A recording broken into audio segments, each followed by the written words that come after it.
Good evening, good evening, good evening. आ जाइए सब कोई, बताइए वॉइस वीडियो क्लियर है या नहीं।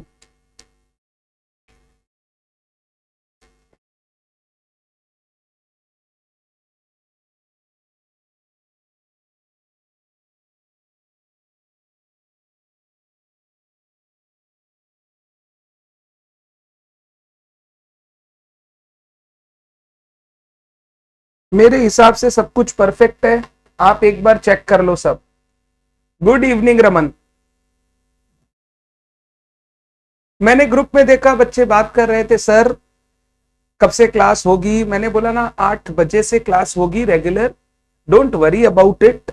आधी घंटा आगे पीछे, आप लोग फाइनल के स्टूडेंट्स हो, इतना थोड़ा बहुत मैनेज करना आपको आता है। आप साल भर से ऑफिस कर रहे हो, ये मैनेजमेंट हम लोग कर लेंगे। So don't worry about it. 2-5 minute ऊपर नीचे ऐसे भी होता है। मैं सेंटर से आता हूं, फिर मैं आके क्लास आपके साथ कंडक्ट करता हूं। तो don't worry about the timing of the class. Done है बात।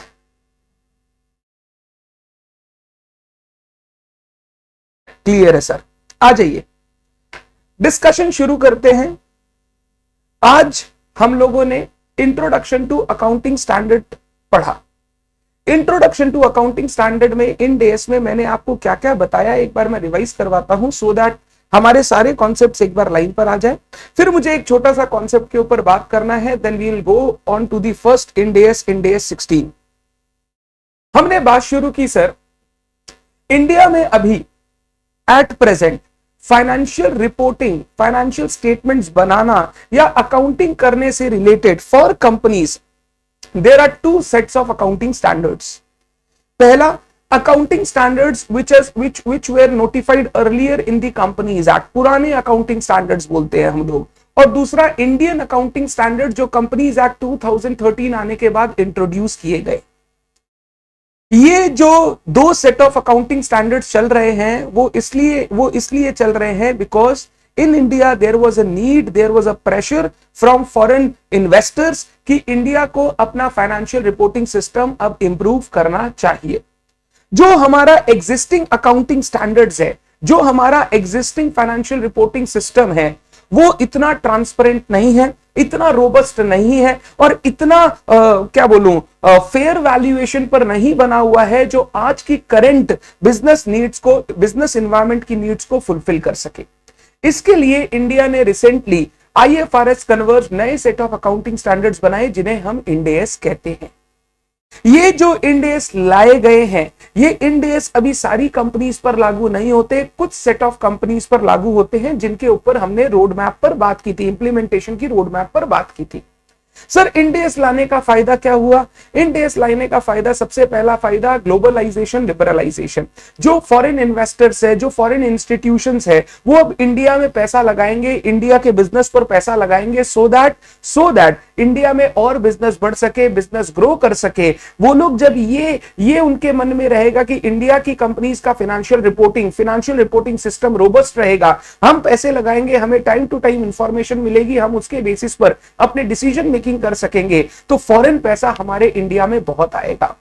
नंबर 2, इंड AS के जब भी हम लोग प्रोविजंस पढ़ेंगे, वी विल सी कि Ind AS ensures transparency of financial statements, transparency of financial reporting. यहां पर हम लोग सब्सटेंस ओवर फॉर्म को फॉलो करेंगे। जब हम लोग सब्सटेंस ओवर फॉर्म को फॉलो करेंगे, जब डिस्क्लोजर रिक्वायरमेंट्स बढ़ेंगे, इनहैंस डिस्क्लोजर रिक्वायरमेंट्स हम देखेंगे, तो हमें समझ में आएगा कि फाइनेंशियल रिपोर्टिंग जो है वो बहुत हद तक ट्रांसपेरेंट हो गया है। हर एक इंफॉर्मेशन, हर एक इंपॉर्टेंट इंफॉर्मेशन फाइनेंशियल स्टेटमेंट्स में आपको मिल जाएगी जो आपको हेल्प करेगी अपने डिसीजन मेकिंग में। तीसरा, इसके कारण फाइनेंशियल स्टेटमेंट्स कंपेरेबल हो जाएंगे। जो इंडिया के बाहर की कंपनीज है, जो IFRS फॉलो करती है, इंटरनेशनल स्टैंडर्ड्स फॉलो करती है, उनके साथ जब आप हमारे फाइनेंशियल स्टेटमेंट्स को लेकर बैठोगे, you will be able to compare those financial statements and make a decision whether to invest in India और आउटसाइड इंडिया।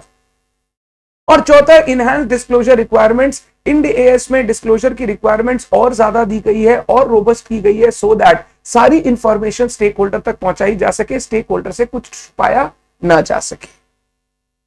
ये सबसे इंपॉर्टेंट बेनिफिट्स है इंड AS लाने के इन इंडिया। सर क्या हमने सर पूरे के पूरे आईएफआरएस को, इंटरनेशनल फाइनेंशियल रिपोर्टिंग स्टैंडर्ड्स को कॉपी पेस्ट कर लिया? Answer is no. हमने आईएफआरएस को अडॉप्ट नहीं किया। इंडिया ने आईएफआरएस को अडॉप्ट करके आईएफआरएस फॉलो करने की बात नहीं की। इंडिया ने बोला हम जरूर आईएफआरएस को अपनाएंगे, हम जरूर आईएफआरएस के प्रिंसिपल्स यूज करेंगे, बट हम अपने सेट ऑफ अकाउंटिंग स्टैंडर्ड्स बनाएंगे। इंडिया का जो इकोनॉमिक एनवायरनमेंट है, जो इकोनॉमिक कंडीशंस है, वो ऐसा नहीं है जो आईएफआरएस में इकोनॉमिक कंडीशंस, इकोनॉमिक एनवायरनमेंट प्रेज्यूम किया गया है, क्योंकि यहां का economic condition, economic environment different है एज कंपेयर टू आईएफआरएस वाले इकोनॉमीज। इसीलिए इंडिया ने आईएफआरएस को कन्वर्ज करके, उनके प्रिंसिपल्स को बेस बनाकर अपने इकोनॉमिक एनवायरनमेंट के हिसाब से स्टैंडर्ड सेट किए हैं, so that proper fair disclosures, proper fair information financial statements के थ्रू स्टेक होल्डर तक पहुंचाई जा सके। जब आप इंडेस आईएफआरएस पढ़ोगे, इंडेस और आईएफआरएस में आपको डिफरेंसेस दिखाई देंगे। कैसे टाइप के डिफरेंसेस? पहला, टर्मिनोलॉजी रिलेटेड डिफरेंसेस दिखाई देंगे।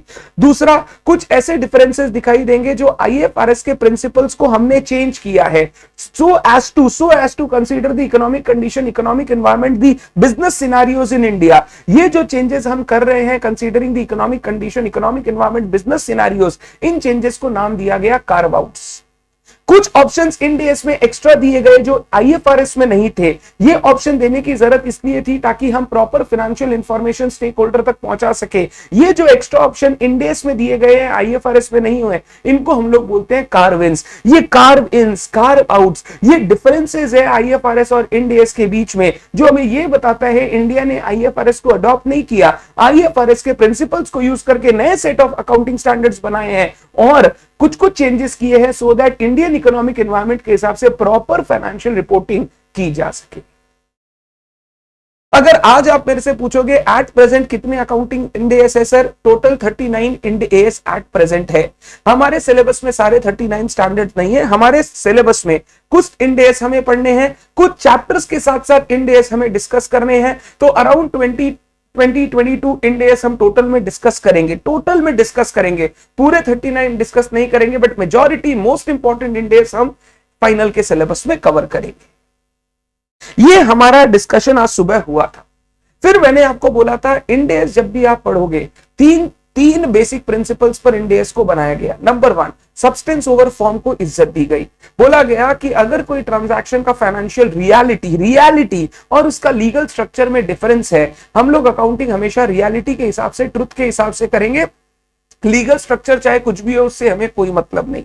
नंबर 2, फेयर वैल्यू और प्रेजेंट वैल्यू पर बहुत फोकस किया गया। हम कोई भी इंडेस पढ़ेंगे, आप देखोगे प्रेजेंट वैल्यू टेक्निक्स को यूज किया गया है, फेयर वैल्यूज को यूज किया गया है, so that correct information, updated information stakeholder तक पहुंच सके। तीसरा, जो डिस्क्लोजर रिक्वायरमेंट दी गई है वो बहुत इनहैंस्ड है, बहुत प्रॉपर इंफॉर्मेशन डिस्क्लोजर्स के लिए बोला गया है, बहुत सारी इंफॉर्मेशन डिस्क्लोज करने के लिए बोला गया है, सो दैट कोई भी मटेरियल इंफॉर्मेशन फाइनेंशियल रिपोर्टिंग से छूट ना सके। सर फाइनेंशियल रिपोर्टिंग किसको बोलते हैं? Reporting of financial information to stakeholder. जो हमारे बिजनेस के स्टेक होल्डर है उनको फाइनेंशियल इंफॉर्मेशन रिपोर्ट करना, फाइनेंशियल इंफॉर्मेशन देना। ये फाइनेंशियल रिपोर्टिंग हम कैसे करते हैं? फाइनेंशियल स्टेटमेंट्स बनाकर। हम हर साल फाइनेंशियल स्टेटमेंट्स बनाकर स्टेक होल्डर तक पहुंचाते हैं ताकि वो उनके बेसिस पे इंफॉर्मेशन डिराइव करके डिसीजन मेकिंग कर सके। अगर लिस्टेड कंपनी की बात हो तो हर एनुअली तो करना ही पड़ता है, क्वार्टरली भी उनको फाइनेंशियल रिजल्ट्स बना के स्टेक होल्डर तक देने पड़ते हैं, so that stakeholder updated information ले सके, अपडेटेड डिसीजन ले सके उन इंफॉर्मेशन के बेसिस पर। इतना डिस्कस करने के बाद हम आ गए थे road map for implementation of Ind AS. Road map और इंप्लीमेंटेशन ऑफ इंडेस में हमने सबसे पहले क्या बोला? 3 पार्ट में पूरे रोड मैप को डिवाइड कर दो। पहला, companies other than NBFC, banking and insurance companies. दूसरा, एनबीएफसी कंपनीज। तीसरा, बैंकिंग एंड इंश्योरेंस कंपनीज। सबसे पहले companies other than banking, NBFC and insurance company के लिए क्या बोला गया? सबसे पहले उनके लिए 1/4/2015 में इंड एएस को उनको वॉल्यूंटरी बेसिस पर फॉलो करने के लिए कहा गया कि कोई भी कंपनी अगर चाहती है इंड एएस को फॉलो करना, वो वॉल्यूंटरी बेसिस पर 1/4/2015 से कर सकती है। बट किसी भी कंपनी ने नहीं किया, क्योंकि वहां पर गवर्नमेंट ने क्लॉज लगाया था, अगर एक बार आपने फॉलो करना शुरू कर दिया तो आगे के हर साल आपको फॉलो करना पड़ेगा। जबकि कंपनीज को पता नहीं था कि कब इंड एएस गवर्नमेंट फाइनली लेकर आएगी, इसीलिए किसी कंपनी ने उस समय फॉलो नहीं किया। फिर 1/4/2016 से गवर्नमेंट ने इंड एस को मैंडेटरी कर दिया for certain class of companies. सबसे पहला listed companies and companies which are in the process of listing having net worth greater than 500 crore. Unlisted companies having net worth greater than 500 crore, इनकी पेरेंट सब्सिडरी एसोसिएट जेवी, इन companies को cover कर दिया गया end S में from 1/4/2016। 1/4/2017 से और कंपनीज को कवर किया गया, जहां पे सारी लिस्टेड कंपनीज को अब इंड एस के दायरे में ले आया गया। अनलिस्टेड कंपनीज जिनका नेटवर्थ 250 करोड़ से ज्यादा है, 500 करोड़ से ज्यादा वाली कंपनीज को तो हमने सेकंड फेज में कवर कर लिया। अब जिनका 250 करोड़ से ज्यादा नेटवर्थ है उनको थर्ड फेज में कवर कर लिया गया under the ambit of end S. इनकी पेरेंट सब्सिडरी एसोसिएट जेवी को भी इंड एस फॉलो करना पड़ेगा फ्रॉम 1/4/17। ध्यान रखने की बात यह है, अगर कोई कंपनी इस रोड मैप में कवर नहीं होती, वो एग्जिस्टिंग एएस फॉलो करेगी, उनको इंड एस फॉलो करने की जरूरत नहीं है। अगर वो वॉलंटरीली करना चाहे कर सकते हैं, बट ध्यान रखना once Ind AS applicable always applicable, आप बार बार ऑप्शंस को चेंज नहीं कर सकते। जो कंपनीज एसएमई एक्सचेंज पर लिस्टेड है उनको इंड एस फॉलो करने की जरूरत नहीं है, उनको एग्जेम्पशन दिया गया है। एनबीएफसी कंपनी के लिए सेम रोड मैप लाया गया, सेम रोड मैप लाया गया, बस 1/4/2018 से 2017 तक नॉर्मल कंपनीज को ले आया गया, फिर 2018 से एनबीएफसी को लाया गया। एनबीएफसी के लिए मैंडेटरी किया गया क्या, इंड एस। किन कंपनीज के लिए, लिस्टेड कंपनीज जिनका नेटवर्थ 500 करोड़ से ज्यादा है, अनलिस्टेड कंपनीज जिनका नेटवर्थ 500 करोड़ से ज्यादा है, उनकी पेरेंट सब्सिडरी एसोसिएट जेवीज। उसके बाद 1/4/2019 से मैंडेटरी किया गया और एनबीएफसी कंपनी के लिए, जहां पर सारी लिस्टेड एनबीएफसी कंपनीज को डाला गया। अनलिस्टेड कंपनी जिनका नेटवर्थ 250 करोड़ से ज्यादा है उनको भी इंड एस के एम्बिट में ले लिया गया। इनकी पेरेंट सब्सिडरी एसोसिएट जेवीज को भी इंक्लूड किया गया। एनबीएफसीज के लिए हमेशा ध्यान रखिएगा, एनबीएफसीज तभी इंड एस फॉलो करेंगी जब वो इस रोड मैप के अंदर कवर होती है। अगर इस रोड मैप के अंदर कवर नहीं होती तो एनबीएफसीज को अकाउंटिंग स्टैंडर्ड फॉलो करना है, उनके लिए वॉलंटरी एडॉप्शन अलाउड नहीं है, वो वॉलंटरीली इंड एस ऑप्ट नहीं कर सकती।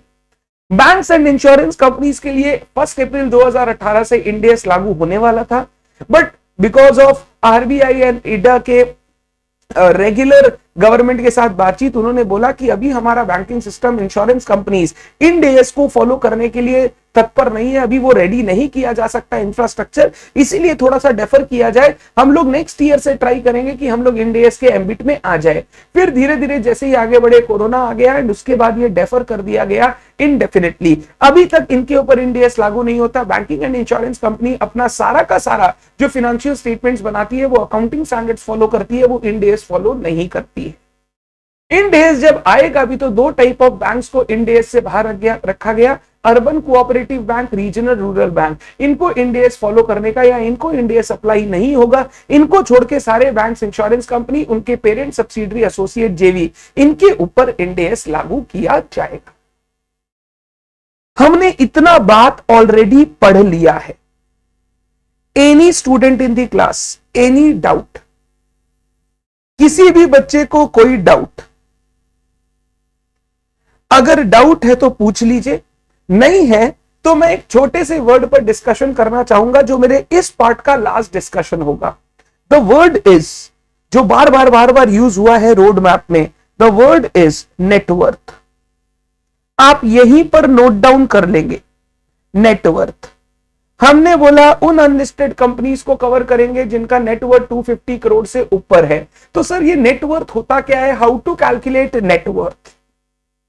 ये नेटवर्थ का कैलकुलेशन किया जाए कुछ इस तरीके से। कंपनीज एक्ट के अंदर बताया गया कि नेटवर्थ के अंदर क्या क्या इंक्लूड किया जाएगा। वो नेटवर्थ का कैलकुलेशन जो कंपनीज एक्ट ने दिया वो मैं आपको बता रहा हूं। अगर मान लो कभी पूछ ले, फॉर एग्जांपल कभी पूछ ले, एक ऑब्जेक्टिव क्वेश्चन पूछ ले, एक कंपनी का डिटेल दे दे और बोले बताइए इन पर इंड एस अप्लाई होगा कि नहीं होगा, और नेटवर्थ डायरेक्टली नहीं बताया, आपको बोला नेटवर्थ कैलकुलेट करके बताइए इंड एस अप्लाई होगा कि नहीं होगा, तो आप वो कर सको। जनरली क्वेश्चन आने का चांस कम है, बस नेटवर्थ वर्ड पता होना चाहिए क्योंकि हर जगह हमने वो नेटवर्थ वर्ड देखा है। नेटवर्थ में क्या क्या चीज इंक्लूड किया गया, ध्यान से। सबसे पहले नेटवर्थ में इंक्लूड किया गया पेड अप शेयर कैपिटल को। पेड अप शेयर कैपिटल को,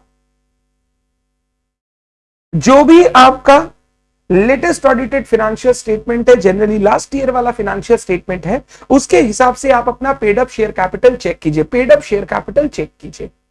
पेड अप शेयर कैपिटल से हम ऐड करेंगे reserves and surplus, reserves and surplus. Reserves and surplus में सारे रिजर्व सरप्लस इंक्लूड किए जाएंगे, बट जो नॉन कैश प्रॉफिट से बने हुए अनरियलाइज्ड प्रॉफिट्स वाले रिजर्व सरप्लस होते हैं उनको इंक्लूड नहीं किया जाएगा। जैसे रीवैल्यूएशन रिजर्व्स। जो रीवैल्यूएशन रिजर्व होते हैं वो क्या होते हैं? सर, एसेट की वैल्यू हमारी बुक्स में जो है वो कम दिखाई हुई है, उसका फेयर वैल्यू ज्यादा है, तो हम सर उसको अपवर्ड रीवैल्यू करके उसकी फेयर वैल्यू पर पहुंचा रहे हैं। ये जो भी प्रॉफिट हम लोग दिखाते हैं एसेट की वैल्यू बढ़ाने का, इसको हम लोग रीवैल्यूएशन रिजर्व या रीवैल्यूएशन सरप्लस में अकाउंट फॉर करते हैं। ये जो रीवैल्यूएशन रिजर्व है, ये ऐसा रिजर्व है जो प्रॉफिट अभी तक कंपनी ने अर्न नहीं किया है, ये अनरियलाइज्ड प्रॉफिट है। ये अभी तक सिर्फ एसेट की वैल्यू बढ़ाया है और क्रेडिट में प्रॉफिट रिकॉर्ड किया है, अभी तक एसेट बेचा नहीं है। ऐसे रीवैल्यूएशन रिजर्व्स को हम लोग इंक्लूड नहीं करेंगे, because they are not profits which have been realized by the entity, they are still unrealized। तो अभी इन प्रॉफिट को नेटवर्थ में इंक्लूड नहीं किया जाएगा। पेड अप शेयर कैपिटल आएगा, रिजर्व सरप्लस आएगा। सर, और कोई रिजर्व है जिसको एक्सक्लूड करना है? ऐसे ही रिजर्व्स लाइक अमलगमेशन रिजर्व। अगर अमलगमेशन में कोई रिजर्व्स वगैरह बने हैं, उन रिजर्व्स को भी आप एक्सक्लूड करोगे, because they really are not the profits which have been realised by the entity और अर्न्ड बाय द एंटिटी। वो कमाया हुआ, रियलाइज किया हुआ प्रॉफिट नहीं है वो अकाउंटिंग एडजस्टमेंट्स में आया हुआ रिजर्व्स है, प्रॉफिट्स है। तो उन सब चीजों को आप कभी भी इंक्लूड नहीं करेंगे। इससे आप लेस करेंगे अगर कोई अक्यूमुलेटेड लॉसेस है। अक्यूमुलेटेड लॉसेस जैसे पीएल का डेबिट बैलेंस है, अगर कोई अक्यूमुलेटेड लॉसेस है जैसे पीएल का डेबिट बैलेंस, तो उसको हम लोग माइनस करेंगे, क्योंकि अगर रिजर्व सरप्लस ऐड कर रहे हैं और कोई नुकसान भी है तो उस नुकसान को भी नेट करके मेरे को नेट रिजर्व्स ऐड करना चाहिए, वही मेरा नेटवर्थ में आएगा। Net worth is nothing but capital employed, net worth is nothing but equity, net worth is nothing but share holders fund. तो उसमें हम लोग दो चीज को लेंगे, paid up share capital, free reserves. But paid up share capital and reserve surplus, reserve surplus के अंदर अगर कोई अनरियलाइज्ड प्रॉफिट वाले रिजर्व्स है उनको हम लोग इंक्लूड नहीं करेंगे, तो वो रीवैल्यूएशन रिजर्व वगैरह वाली चीजों को हम हमेशा अलग रखेंगे, उनको नेटवर्थ में इंक्लूड मत करना। अगर कोई अक्यूमुलेटेड लॉसेज है उसको माइनस कीजिए। अगर कोई फिक्टिशियस एसेट्स है, फिक्टिशियस एसेट्स जैसे preliminary expenses not written off, कोई प्रिलिमिनरी एक्सपेंसेस है जो अभी तक हमने राइट ऑफ नहीं किया है, कोई मिसलेनियस एक्सपेंडिचर्स है जिनको अभी तक राइट ऑफ नहीं किया है, जो राइट ऑफ हो जाने चाहिए थे बट हमारी बैलेंस शीट में पड़े हुए हैं, उनको अभी तक हमने राइट ऑफ नहीं किया है, उन फिक्टिशियस एसेट्स को भी हमें राइट ऑफ करना है, माइनस करना है। और इसके बाद जो हमारा बैलेंस बचेगा, that balance will be treated as net worth, that balance will be treated as net worth. इसको आप नेटवर्थ बोलो, क्योंकि यहां पे हर जगह वर्ड नेटवर्थ यूज किया गया है, इसीलिए मैंने नेटवर्थ लिखा। इसी को हम लोग शेयर होल्डर्स फंड भी बोलते हैं, इक्विटी भी बोलते हैं, capital employed from share holders point of view भी बोलते हैं, अलग अलग नाम है एक ही चीज के। तो अगर कोई पूछे नेटवर्थ क्या होता है भाई, तो तुम उसको ऐसे बोल सकते हो, net worth is nothing but capital employed from share holders fund point of view, from shareholders fund point of view, shareholders funds point of view, जिसमें आ गया paid up share capital, reserve surplus, कोई रीवैल्यूएशन रिजर्व है तो उसको exclude करेंगे, कोई accumulated losses है उनको माइनस करेंगे, कोई फिक्टिशियस एसेट्स है जो अभी तक राइट ऑफ नहीं किया, मिसलेनियस एक्सपेंडिचर से राइट ऑफ नहीं किया like preliminary expenses, deferred expenditures, उनको यहां से माइनस करेंगे और जो बैलेंस बचेगा वो नेटवर्थ है। अगर ये नेटवर्थ 250 करोड़ को एक्सीड करेगा in case of an unlisted company, तो उसको इंड एस अप्लाई करेगा।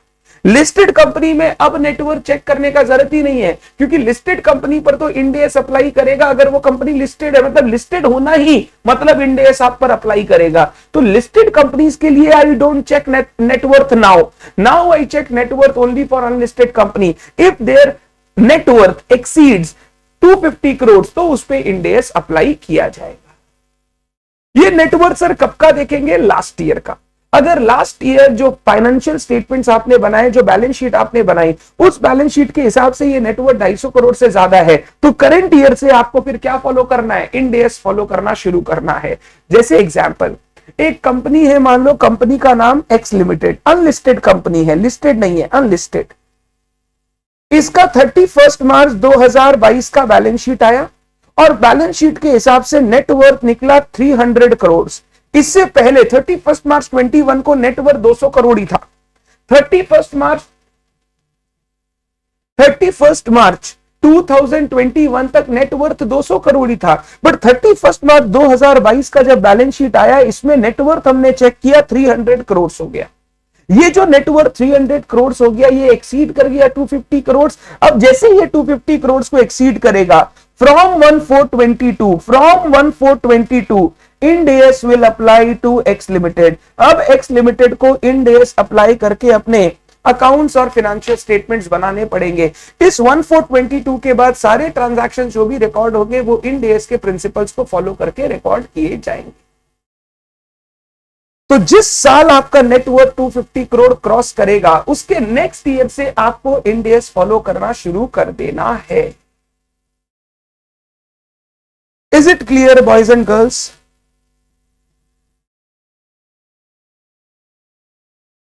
Is it clear boys and girls?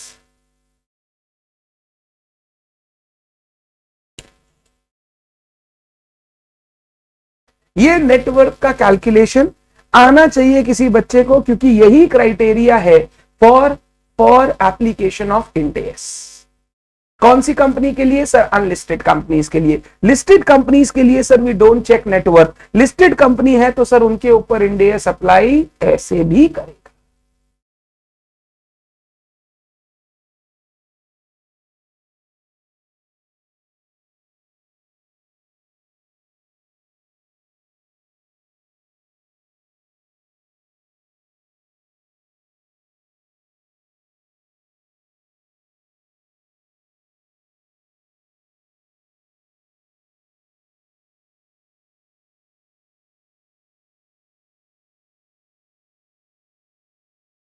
Clear है क्या सबको?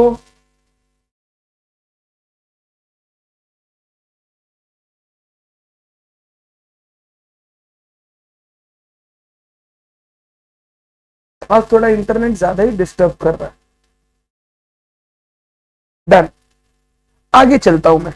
आप लोगों ने ये नेटवर्थ की डेफिनेशन लिख ली क्या? ये नेटवर्थ की डेफिनेशन या नेटवर्थ का कैलकुलेशन आप लोगों को लिख लेना है।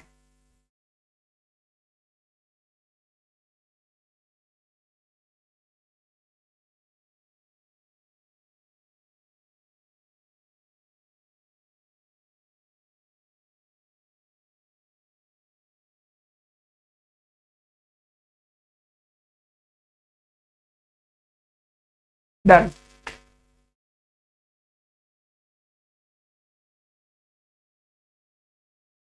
चलिए, this completes my introduction to Ind AS. ये मेरा इंड एस का सबसे पहला डिस्कशन मैंने कंप्लीट कर दिया आपके साथ। अब हम लोग चलेंगे अपने पहले इंड एस पर। अपना पहला इंड एस, पहला अकाउंटिंग स्टैंडर्ड जो हम लोग पढ़ेंगे। टाइम लगेगा, बहुत कुछ सीखने मिलेगा, बहुत पेशेंस रखना पड़ेगा। एक एक चीज के ऊपर बात करेंगे, डिस्कस करेंगे, और मैं ट्राई करूंगा मैं सारी चीजें आपके दिमाग, आपके दिल और हमेशा ऐसी आपके दिमाग पे बैठा दूं कि आपको बार बार देखना भी ना पड़े, लर्न करना भी ना पड़े। क्योंकि मैं पहला इंड एस पढ़ा रहा हूं, मैं चाहता हूं सारे बच्चे पेशेंस के साथ ज्यादा अपना समय सुनने पर दे। बहुत बच्चे क्या होते हैं, क्लासेस को स्पीड में देखते हैं। ऑनलाइन लाइव वाले के पास तो ऑप्शन नहीं है, वो बच्चे तो मेरे साथ ही चलेंगे। बट जो बच्चे इसी क्लास का बैकअप करेंगे, रिकॉर्डेड करेंगे, वो क्या है ना, क्लास को हड़बड़ी में खत्म करने का, आगे बढ़ा के देखने का, स्पीड में देखने का आदत डालते हैं। डोंट डू दैट, क्योंकि इंड एस पूरा का पूरा डिस्कशन पर बेस्ड है। अगर आपने मेरी बात अच्छे से सुनी, मेरे साथ डिस्कशन किया, मैंने जो पूछा उसका दिमाग में आंसर सोचा, तो आधा से ज्यादा इंड एस आपको ऐसे ही क्लियर हो जाएगा बिना कुछ किए। बट अगर वही आपने बिना सुने, बिना समझे, खाली नोट्स उतार कर या क्लास कंप्लीट करके आप सोचोगे कि आपसे हो जाएगा, आंसर इस कभी नहीं होगा। जो भी मैं सिखाऊंगा वो बहुत लॉजिकल है, जो भी मैं सिखाऊंगा वो एकदम आपके दिमाग पर और दिल पर दोनों पर उतरेगा, बट इसके लिए आपको टाइम देना पड़ेगा। हम लोग एक एक प्रोविजन पढ़ते जाएंगे, समझते जाएंगे, उस पर क्वेश्चंस करते जाएंगे, फिर प्रोविजन पढ़ेंगे, समझेंगे, उस पर क्वेश्चन करेंगे। हम हर प्रोविजन के साथ क्वेश्चंस करते जाएंगे सो दैट हमारा अंडरस्टैंडिंग भी क्लियर हो और एप्लीकेशन भी क्लियर होते चला जाए। और मैंने इतने सारे क्वेश्चन दे रखे हैं सो दैट आपका कोई भी एंगल, कोई भी ज्ञान छूट ना सके, आप प्रॉपरली सारे ज्ञान को अच्छे से कवर कर सको। क्या सारे बच्चे रेडी हैं डिस्कशन को सुनने के लिए? क्या सारे बच्चे रेडी हैं फर्स्ट इंड एएस चालू करने के लिए एंड डिस्कशन में पार्ट लेने के लिए?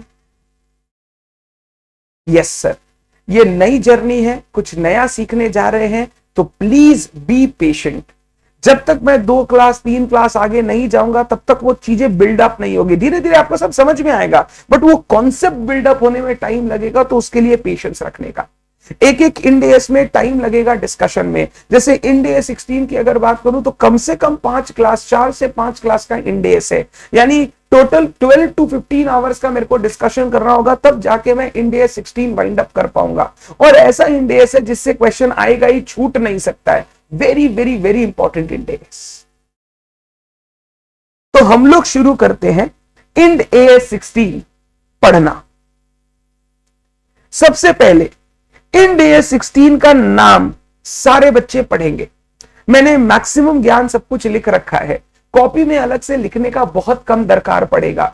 अगर लिखना भी है ना, मैंने हर इंड एएस के पीछे, अगर आप जाओगे ना लास्ट में जब इंड एएस कंप्लीट हो रहा है, मैंने बहुत सारे पेजेस छोड़ रखे हैं। हर इंड एएस के पीछे 3-3, 4-4 पेज में छोड़ दूंगा, सो दैट आपको जो भी लिखना है आप यहीं पर लिख लो, आपको अलग से कहीं से पढ़ने का दरकार ना पड़े। ज्ञान सारा यहीं पर रहेगा, क्वेश्चंस हम कॉपी में करेंगे। कभी क्वेश्चन रेफर करना हो तो कॉपी खोलना, ज्ञान रेफर करने के लिए सारा इसी बुक में काम हो जाएगा। तो अगर किसी बच्चे को कुछ भी नोट करने की इच्छा है, आप यहीं पे नोट कर सकते हो। मैं जब इंड एएस कंप्लीट करवाऊंगा या एक एक पोर्शन में आगे बढ़ता जाऊंगा, मैं शॉर्ट में उन चीजों को लिखाते चला जाऊंगा, समराइज करते चला जाऊंगा, ताकि टेक्स्ट भी आपके पास है, समरी भी आपके पास है। कभी भी टेक्स्ट पढ़ रहे हो, कोई चीज में प्रॉब्लम हुआ, समरी पढ़ लिया। कभी भी समरी पढ़ रहे हो, कोई चीज में प्रॉब्लम हुआ, टेक्स्ट पढ़ लिया। समरी हम लोगों को एग्जाम के टाइम में बहुत हेल्प करेगा। हमको फिर क्या करना होगा, हमको सारे पेजेस नहीं घुमाने होंगे, हम सिर्फ समरी घुमाएंगे, फटाफट फटाफट सारी चीजें देखते चले जाएंगे। तो मैं साथ साथ आपको पढ़ाऊंगा, क्वेश्चन कराऊंगा, समराइज कराऊंगा, सो दैट आपका सारा बर्डन खत्म हो जाए और क्लास के डिस्कशन के साथ साथ ही आपकी पढ़ाई कंप्लीट हो जाए। तो हम लोग चलते हैं इंड एएस 16 में। इंड एएस 16 में प्लीज सारे बच्चे इंड एएस 16 का नाम चेक करो। इंड एएस 16 क्या नाम है sir? Property, plant and equipment. Property, plant and equipment. ये नाम अगर आपने सुना होगा तो बहुत बढ़िया। अगर आपने अभी तक ये नाम नहीं सुना है, जिसको हम लोग शॉर्ट में पीपीई बोलते हैं, नहीं सुना है, तो मैं सिर्फ एक वर्ड लिख रहा हूं जिससे आपको समझ में आ जाएगा ये प्रॉपर्टी प्लांट इक्विपमेंट होता क्या है। Property plant equipment is nothing but tangible fixed assets. Property plant equipment is nothing but tangible fixed assets. कोई भी बच्चा इस क्लास में मेरे को कुछ tangible fixed assets के एग्जांपल दे सकता है? tangible fixed assets के, मैं प्रेज्यूम कर रहा हूं फाइनल के स्टूडेंट हो, फिक्स्ड एसेट क्या होता है आप सबको पता है। tangible fixed asset के कुछ एग्जांपल अगर आप दे सको तो मेरे को बहुत अच्छा लगेगा।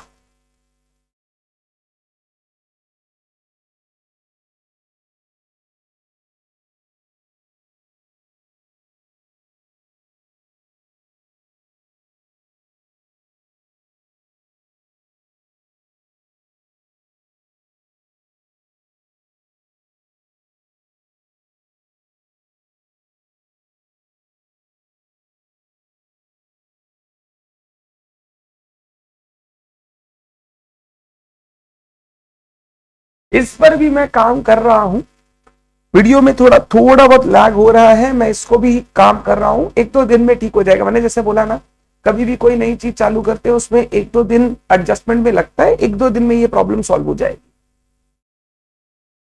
आज बहुत फ्लक्चुएट कर रहा है कनेक्शन, नहीं तो मैं कनेक्शन ही चेंज कर दूंगा।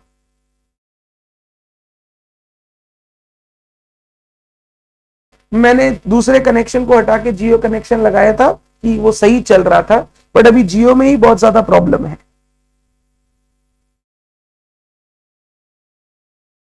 एक दो दिन में वो प्रॉब्लम मैं सॉल्व कर दूंगा।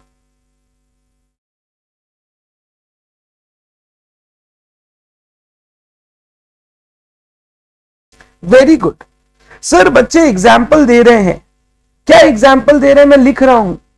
बच्चे एग्जाम्पल दे रहे हैं sir, machinery, land, building, motor car, machinery, land, building, motor car, furniture. Very good, ये सारे बच्चे एग्जाम्पल दे रहे हैं सर टेंजिबल फिक्स्ड एसेट्स के। ये एग्जाम्पल है। बस इन डे 16 इन्हीं चीजों की अकाउंटिंग की बात आपको सिखाएगा। इन डे 16 क्या सिखाएगा हम लोगों को कि अगर एक बिजनेस एंटिटी एक tangible fixed asset like machinery, land, like motor car, furniture, fixture, building, अगर ऐसा कोई टेंजिबल फिक्स्ड एसेट अक्वायर करता है, उस टेंजिबल फिक्स्ड एसेट की अकाउंटिंग किस तरीके से की जाएगी, ये हम लोगों को इन डे 16 सिखाएगा। एक टेंजिबल फिक्स्ड एसेट की अकाउंटिंग में ना there are lots of things जिस पर ये इन डेज बात करेगा, जो हम लोगों को सीखनी पड़ेगी। स्टार्टिंग फ्रॉम जब ये फिक्स्ड एसेट अक्वायर करेंगे तो इसकी अकाउंटिंग कैसे होगी, इसका कॉस्ट मेजर कैसे करेंगे, इसको किस तरीके से रिकॉर्ड करेंगे। इसके बाद इस फिक्स्ड एसेट पर अगर कोई खर्चा किया जाता है तो उस खर्चे की अकाउंटिंग कैसे होगी। ये फिक्स्ड एसेट का ईयर ऑन ईयर जो डेप्रीसिएशन चार्ज है, वो डेप्रीसिएशन किस तरीके से चार्ज किया जाएगा। अगर ये फिक्स्ड एसेट सेल किया गया तो उस सेल की अकाउंटिंग कैसे होगी। हर एक चीज रिलेटेड टू फिक्स्ड एसेट का एक्विजिशन, फिक्स्ड एसेट का डेप्रीसिएशन, फिक्स्ड एसेट पर किए गए सब्सीक्वेंट खर्चे, फिक्स्ड एसेट का सेल, हर एक चीज जो फिक्स्ड एसेट से रिलेटेड ट्रांजैक्शंस हो सकते हैं, ये अकाउंटिंग स्टैंडर्ड हम लोगों को उन सब चीजों के बारे में बताएगा, उन सब चीजों के बारे में समझाएगा। तो starting from acquisition till sale of a fixed asset, depreciation and everything is discussed by Ind AS 16। और इंड AS 16 का नाम क्या है? Property plant equipment. Property plant equipment is nothing but tangible fixed asset, जहां machinery, motor car, land, building, इन सब चीजों की अकाउंटिंग सीखेंगे। तो सबसे पहला पॉइंट मेरा आता है, सबसे पहला point, objective of this standard. Ind AS 16 का ऑब्जेक्टिव क्या है? इंड AS 16 क्यों बनाया गया? बोला गया the objective of this standard is to prescribe accounting treatment for property plant and equipment. Property plant and equipments का अकाउंटिंग ट्रीटमेंट प्रोवाइड किया गया, accounting treatment, so that users of the financial statements can discern information about an entity's investment in its property plant equipment and the changes in such investment। वो उस information ले सके और इसके basis पे decision making कर सके। The principal issues in accounting for property plant equipment are recognition of the asset, asset को रिकॉग्नाइज करना मतलब रिकॉर्ड करना। अगर किसी बच्चे को रिकॉग्निशन वर्ड का नहीं पता मतलब वो लिखेंगे रिकॉर्ड करना। ये सब जब वर्ड्स एक बार, दो बार, तीन बार लिख लेंगे ना, उसके बाद ये सब वर्ड्स आपके लिए रेगुलर हो जाएंगे, हर इंड AS में ये वर्ड्स आएंगे। तो सबसे पहले रिकॉर्ड कैसे करेंगे हम फिक्स्ड एसेट को। Next, determination of their carrying amount. Carrying amount मतलब बुक वैल्यू। फिक्स्ड एसेट जो हर साल हम बैलेंस शीट में दिखाएंगे, उसका जो कैरिंग अमाउंट होगा, बुक वैल्यू होगा, वो किस तरीके से हम लोग कैलकुलेट करेंगे। Carrying amount is the other name of book value. इसको आप बैलेंस शीट वैल्यू भी बोल सकते हो, balance sheet value. The depreciation charge and impairment losses to be recognised in relation to them. Impairment losses क्या होता है मैं उसके ऊपर आऊंगा, but accounting treatment of PPE ये इंड AS हम लोगों को सिखाएगा, जहां पे सबसे पहले हम शुरुआत करेंगे एसेट का रिकॉग्निशन से कि एक टेंजिबल फिक्स्ड एसेट या पीपीई को कब रिकॉग्नाइज किया जाएगा, किस वैल्यू पर रिकॉग्नाइज किया जाएगा। उसके बाद हम बात करेंगे उस पर होने वाले आगे के खर्चे, डेप्रीसिएशन का चार्ज, उसको किस वैल्यू पर बैलेंस शीट में हमें शो करना है, कैरिंग अमाउंट कैसे डिटरमाइन करना है, वो सेल होगा तो उसका क्या अकाउंटिंग होगा। ये हर एक चीज हम लोगों को सिखाएगा इंड AS 16। ये हर एक चीज हम लोगों को सिखाएगा इंड AS 16।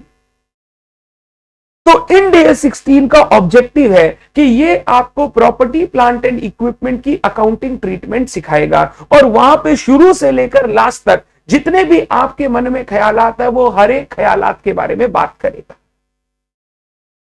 तो अगर मैं एक प्रॉपर्टी प्लांट एंड इक्विपमेंट की अकाउंटिंग की बात करूं, इंड AS 16 आपको कॉपी में नहीं लिखना है ये सब चीज, तो मेरे को ये इंड AS क्या क्या सिखाएगा। सबसे पहले recognition of property plant equipment, PP. Recognition मतलब जब इनिशियली मैं कोई प्रॉपर्टी प्लांट इक्विपमेंट अक्वायर करूंगा उसको कैसे रिकॉर्ड करूंगा, किस वैल्यू पे रिकॉर्ड करूंगा। Number 2, subsequent expenditure on PPE. अगर उस पीपीई पर कोई और खर्चा होता है तो उस खर्चे की अकाउंटिंग कैसे की जाएगी, subsequent expenditure on PPE. Number 3 और क्या सिखाएगा मुझे, डेप्रीसिएशन ऑन पीपीई। डेप्रीसिएशन का कैलकुलेशन सिखाएगा, डेप्रीसिएशन के बारे में सारी बातें बताएगा। डेप्रीसिएशन निकाल लिया तो number 4 carrying amount of PP, carrying amount या बुक वैल्यू का कैलकुलेशन सिखाएगा। जनरली कैरिंग अमाउंट आप कैसे कैलकुलेट करते थे सर, हम लोग कैरिंग अमाउंट कैलकुलेट करते थे cost minus depreciation, cost minus depreciation. आपको उसके बारे में बताएगा, सारी चीजें बताएगा। नंबर 5 अगर आप फिक्स्ड एसेट को सेल करते हो तो उस सेल की अकाउंटिंग कैसे करेंगे ये आपको सिखाएगा। ये सारी बातें एक एक करके मैं डिस्कशन करूंगा इंड AS 16 में और एक एक चीज के ऊपर आपसे डिस्कशन करके आपको समझाऊंगा इंड AS 16 इन चीजों के बारे में क्या बोलता है। तो इंड AS 16 में सर हम क्या सीखने वाले हैं, प्रॉपर्टी प्लांट इक्विपमेंट का accounting treatment. This point makes me come to my first point कि प्रॉपर्टी प्लांट इक्विपमेंट होता क्या है। जब तक प्रॉपर्टी प्लांट इक्विपमेंट होता क्या है ये नहीं समझोगे, किस चीज को प्रॉपर्टी प्लांट इक्विपमेंट हम कहेंगे, कौन सा एसेट प्रॉपर्टी प्लांट इक्विपमेंट माना जाएगा, तब तक आप उसके ऊपर इंड AS 16 की रिक्वायरमेंट अप्लाई ही नहीं कर पाओगे। तो सबसे पहले आपको यह समझना है, अगर एंटिटी कोई एसेट खरीद रहा है तो क्या वो एसेट उसके लिए प्रॉपर्टी प्लांट इक्विपमेंट है। अगर वो एसेट उसके लिए प्रॉपर्टी प्लांट इक्विपमेंट है तो उसके लिए इंड AS 16 के अकाउंटिंग प्रिंसिपल्स हम यूज करेंगे। तो सबसे पहला पॉइंट जो मेरे को आपके साथ डिस्कस करना है कि पीपीई या प्रॉपर्टी प्लांट इक्विपमेंट होता क्या है। What is property plant equipment. सबसे पहला और इंपॉर्टेंट डेफिनेशन जो हम लोगों को पता होना चाहिए, हम लोगों को जिसके बारे में एकदम 100% कॉन्फिडेंस के साथ आइडिया होना चाहिए, what is property plant equipment. क्योंकि हम जानते हैं फिक्स्ड एसेट एक बिजनेस एंटिटी का one of the most important asset होता है, जिसके ऊपर एक बिजनेस एंटिटी या एक बिजनेस डिपेंड करता है, जिसके थ्रू एक बिजनेस चलाया जाता है। तो ये प्रॉपर्टी प्लांट एंड इक्विपमेंट का प्रॉपर अकाउंटिंग करना बहुत जरूरी है। सबसे पहले हम लोग समझेंगे what is a property plant equipment, और यही चीज को अच्छे से समझने के लिए कम से कम मेरे को आपके साथ 1.5 घंटे 2 घंटे का डिस्कशन करना होगा, तब जाके मैं आपको समझा पाऊंगा एक्चुअल में प्रॉपर्टी प्लांट इक्विपमेंट होता क्या है। अब मेरी बात ध्यान से सुने। इंड AS बोला property plant equipment are tangible items. Tangible items सबसे पहला and important word, tangible items that are held for use, that are held for use in production or supply of goods or services, rental to others or administrative purposes। Property plant equipment वो assets है जो tangible nature के हैं, tangible nature के, tangible items है। Tangible मतलब वो item जिसको हम देख सकते हैं, छू सकते हैं, फील कर सकते हैं, उनको हम टेंजिबल आइटम्स बोलते हैं। Like this mobile phone is a tangible item, tangible item. IPad is a tangible item, furniture is a tangible item. इसको हम देख सकते हैं, छू सकते हैं, फील कर सकते हैं, इसका यूज हम देखकर समझ सकते हैं किस किस काम में ये यूज आता होगा, ये टेंजिबल आइटम। सबसे पहले प्रॉपर्टी प्लांट, यार मैं जब भी देखता हूं ये यहां ठीक हो जाता है।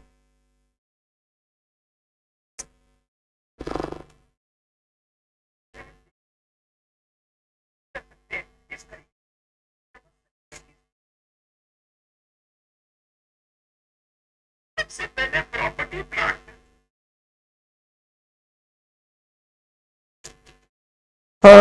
मैं भी देख पा रहा हूं ये वीडियो थोड़ा अटक रहा है।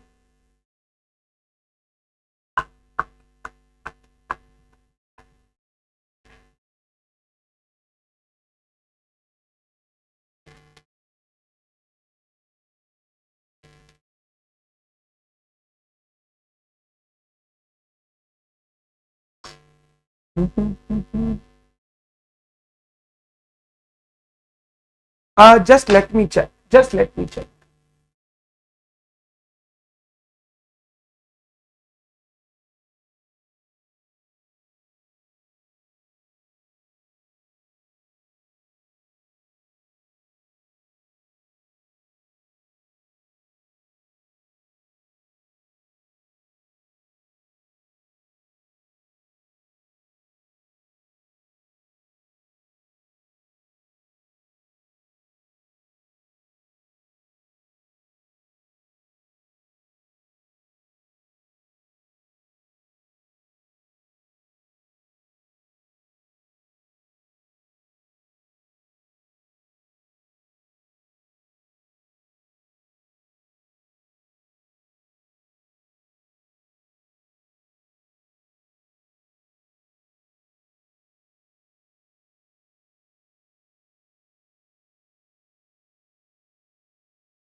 एक बार चेक करें, मैंने ट्राई किया है।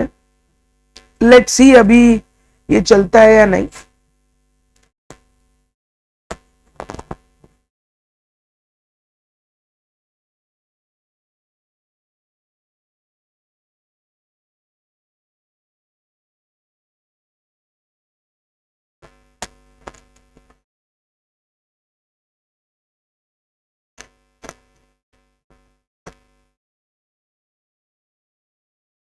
एक बार बताओ, इज इट फाइन?